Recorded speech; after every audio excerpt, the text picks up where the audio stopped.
My in-laws are truly wonderful people. There's Peter, my father-in-law.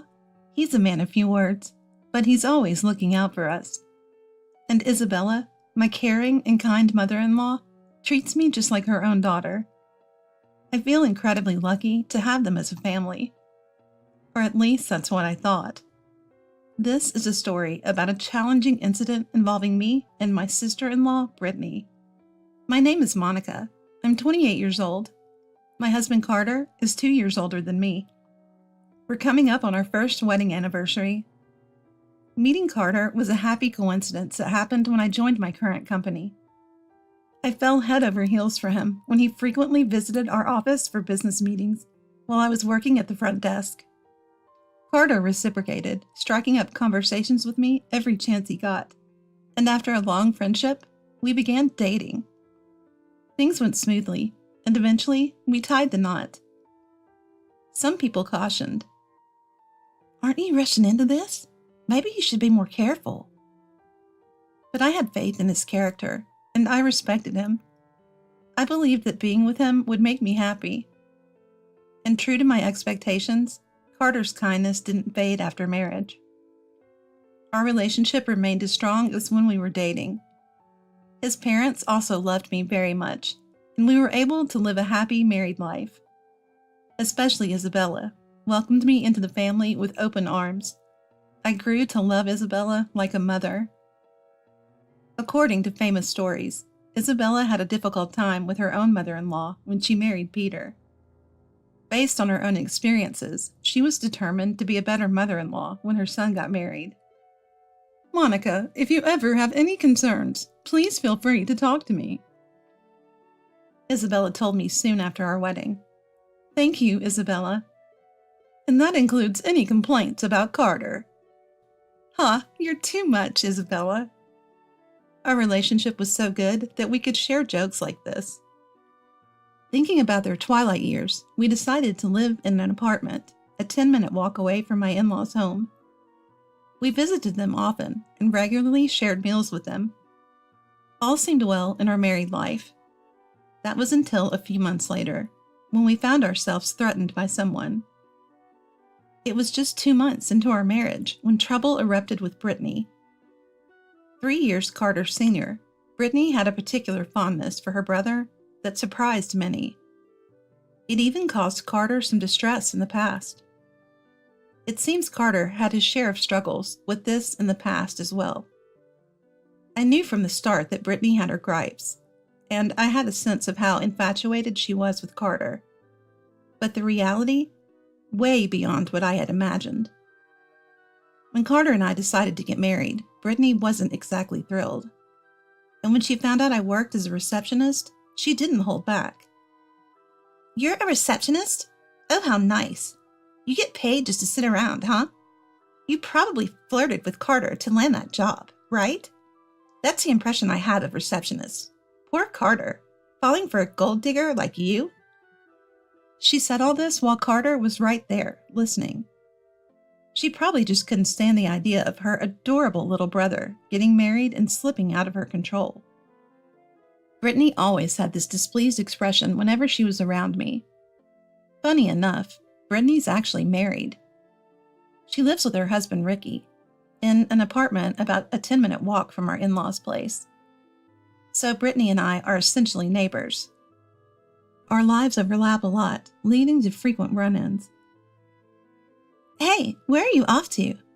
I bumped into Brittany as I was heading out for groceries. "Oh, Brittany, I'm just on my way to the supermarket." "You're not going to the closest one, are you?" Yes, actually." "Could you not? I'm going there too. I can't handle running into you even when I'm out shopping." "I mean, it's the cheapest and has the best selection." Although I was confused by Brittany's comment, I responded desperately. "But the cheapest supermarket nearby is that one. They have a good selection." "I don't care about your reasons. Just listen to me." With that, she gave my shoulder a hard shove. "Ouch!" Serves you right." She glanced at me as I stumbled and then walked away. I was hoping to keep things civil, but Brittany wouldn't have it. She'd confront me and resort to physical aggression, just like that. Having Brittany around was becoming a real stressor for me. Finally, at my wit's end, I talked to Carter about it. Listen, we need to do something about Brittany. She's been acting out again.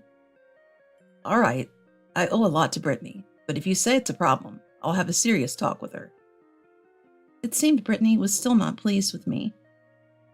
Up till now, she'd only made snide comments when we bumped into each other. But then she took it up a notch by deliberately ambushing me outside my home. As soon as she saw me coming, she'd rush over and start hurling insults. Not satisfied with just that, she started sending passive-aggressive messages on the phone and WhatsApp as well. How dare you rat me out to Carter? How does it feel, turning him against me with your lies? You're not even in his league. When are you finally going to divorce him? Do us all a favor and just disappear. And so on. Even thinking about it now, it's all so terrible. But because she's Carter's sister, whom I love, I initially responded politely to her messages. The more politely I responded, the bolder she got with her insults. Eventually, I'd had enough and started ignoring her. To be honest, I wanted to block her number right there. But doing that would cause problems for Carter and my in-laws. So I held back. My WhatsApp and voicemail were piling up with messages like, "Get divorced," and "disappear from Carter's life already." I even started to think that maybe it would be easier to just cut ties with her. Then one day, while I was at work, Brittany called. "So when are you finally getting divorced?" I was busy with work and already stressed out. I couldn't take it anymore. This time, I snapped back at her. "I have no intention of divorcing Carter." Brittany chuckled and said, "Your feelings don't matter. Carter's next wife is already lined up." Wait, what? His next wife means a woman he'll marry after me? Ignoring my confusion, Brittany continued. "She's a hardworking woman, not like you just sitting at a desk all day. She's worlds apart from you in looks and style. You can't even compare." Then, Brittany sent a photo of the woman, supposedly Carter's next wife, on WhatsApp. The moment I saw that familiar face, I vowed to get my revenge on Brittany. I couldn't believe she was trying to find a new wife for Carter just to get him to divorce me. And the woman she picked was her. "She's beautiful," I responded sarcastically and went back to my work. A few days later, Brittany called again while I was at home. "Hello?" As soon as I answered, I heard her giggle. "Oh, Monica, have you made up your mind yet?" "Made up my mind about what?" Brittany laughed aloud. "Don't play dumb, I told you. Carter already has someone else. It's just a matter of time before he dumps you." "That's for Carter to decide, not you." "What? Who do you think you're talking to? Stop making things complicated and just get a divorce already." I simply replied to Brittany, "Understood." Caught off guard by my straightforward response, Brittany mutters, "What? You mean you'll get a divorce?" "Yes." "Finally, you get what I'm saying. So when are you getting divorced? Do you have a date?" "Probably today or tomorrow. Everything should be sorted out."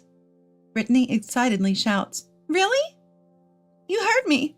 Make sure you divorce by today or tomorrow. If you don't, you won't be forgiven." With that final statement, Brittany hangs up the phone. I report the entire situation to Carter. I also make sure to say, let Ricky know too. The next day, I receive another call from Brittany. "Monica, today's the day, right? You're divorced from Carter." Even without seeing her face, I can tell from her tone that she's mocking me. She seems to be relishing in my reaction over the phone. In a calm tone, I clearly tell her, "I just filed the divorce papers." "What? You already filed them?" Thinking she's finally got me, Brittany can't help but demean me. "I can't believe I'm finally free of you. This is amazing. Just the thought of never having to see your face again makes me so happy. Next time, choose a man more suited to your lowly status, okay?" Hearing Brittany's hearty laughter on the phone, I can't help but smile. Careful not to give away my composure, I cautiously opened my mouth. Brittany, are you misunderstanding something? Pulled back to reality, Brittany asked. Misunderstanding? What are you talking about? The divorce papers aren't for me and Carter. They're for Ricky. What? Brittany is at a loss for words. I proceed to spell out the situation for Brittany. Brittany, you've been having an affair, haven't you? Ricky knows about it. What? Me? Having an affair? There's no way I would do such a thing. He's known for a while now, actually. Carter and I heard it from Ricky himself. I guess Brittany had always planned to divorce Ricky. She'd even prepped the divorce papers, all signed and ready to go. Her plan was to marry her current boyfriend and set up her beloved brother Carter with the boyfriend's sister. That way she could stay close to Carter forever. When Ricky discovered the affair, he also found those signed divorce papers at home. He added his own signature and filed them without telling Brittany. Brittany's voice trembled as she said, Is this a joke? Her voice was lower than I'd ever heard it. Why? Why would you do that? You see, Brittany had previously sent a picture of Carter's future wife. Turns out she's a sister of Brittany's secret lover. I recognized her because she's in sales and frequents my workplace. Since I work at the reception desk, I always see her come in. One day, I showed her Brittany's picture and asked about their relationship. She spilled the beans immediately. She's my brother's girlfriend, she said.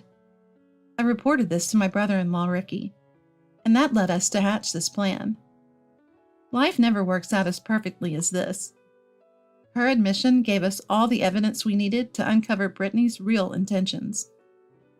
Hearing about the scheme, Brittany got frantic and raised her voice. You knew all along? Well, I guess so. You pulled Ricky into this elaborate scheme? Yes, exactly. I thought it would be the best revenge on you. Revenge? You can't be serious. Cornered by the undeniable reality, Brittany let out a scream that could burst eardrums. Ah! Why me? Why? Is this some kind of joke? Brittany's confusion was, frankly, amusing. I mean, it makes sense.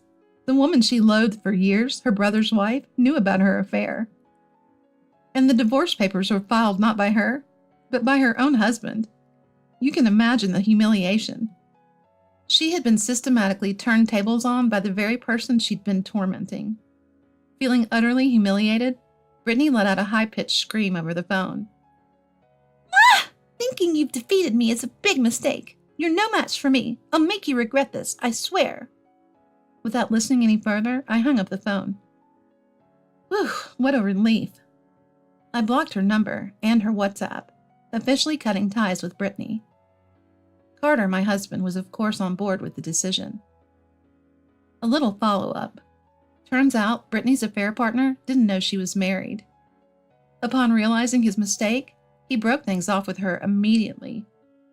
Brittany, who had cheated, naturally has to pay alimony, but she doesn't have any savings to speak of since she was a stay-at-home mom. Now she's juggling multiple part-time jobs just to make those payments. Her life has become a daily struggle, something I couldn't have imagined before. As for us, we decided to move because of Carter's job transfer. While cutting ties with Brittany was rewarding enough, moving guaranteed a fresh start away from her. So, in an unexpected way, we gained some much-needed distance from her. During the move, my in-laws apologized profusely. Monica, we're so sorry for what Brittany has done. No apology could make what Brittany did right. We're sorry, Monica. It's not something they should be apologizing for. But we accepted their apologies and completed our move. Leaving our kind in-laws was tough, of course.